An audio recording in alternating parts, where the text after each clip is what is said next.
Les rêves des amoureux sont comme le bon vin, ils donnent de la...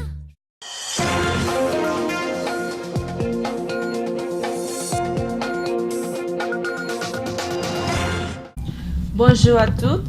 Aujourd'hui, le monde, et spécialement la France, commémore le 50e anniversaire de la mort de la scientifique polonaise avec la nationalité française appelée Marie Curie.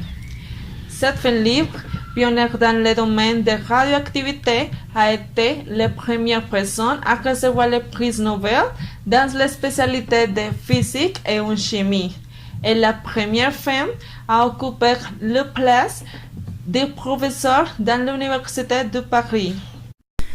Marie Curie n'est pas reconnue seulement pour ses réalisations, puisqu'elle a découvert deux éléments chimiques, polonium et radio. Aussi, elle a fondé l'Institut Curie à Paris et à Varsovie, Pologne, qui se maintiennent comme deux des principaux centres de recherche médicale actuellement. Alors, nous allons à le Panthéon de Paris où est enterrée Marie Curie. Bonjour Sergio. Bonjour Marcela, je suis en la tombe de Marie Curie qui est morte le 4 juillet de 1934.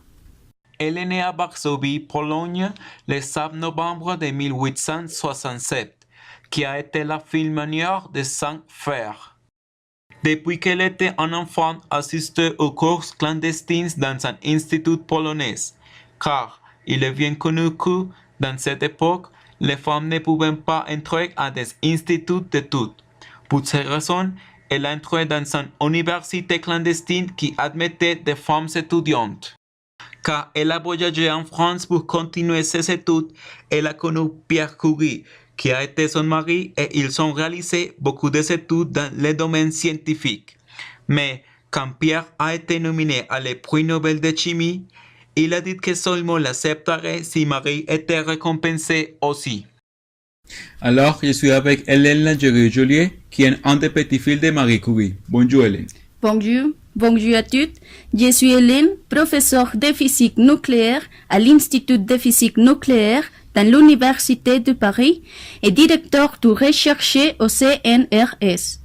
Aussi, je suis présidente de le groupe spécial qui donne le prix Marie Curie Excellence, lequel est donné à les plus importants chercheurs européens. Merci pour votre introduction, Hélène. Puis, que pensez-vous de faire partie d'une famille telle prestigieuse dans le domaine scientifique? Je me sens très fière de ma famille, spécialement de ma mère et ma grand-mère, parce qu'elles ont démontré que la femme peut faire quelque chose d'important pour le monde. Que pensez-vous que est l'héritage que votre grand-mère laissait pour l'humanité? Je pense que les études de ma grand-mère ont bien contribué à l'humanité dans les domaines de la médecine et l'énergie, lesquels sont essentiels pour l'amélioration de la qualité de vie des personnes. Avez-vous autre chose à dire?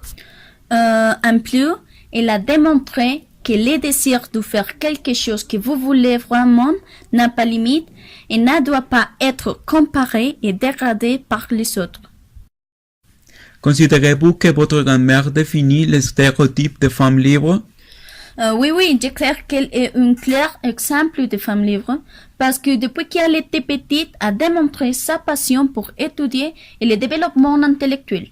D'accord, merci beaucoup pour nous donner cette enquête.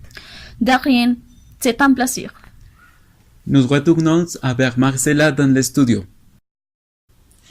Merci Sergio pour ce reportage très intéressant. À nous téléspectateurs pour votre attention. C'est tout pour aujourd'hui.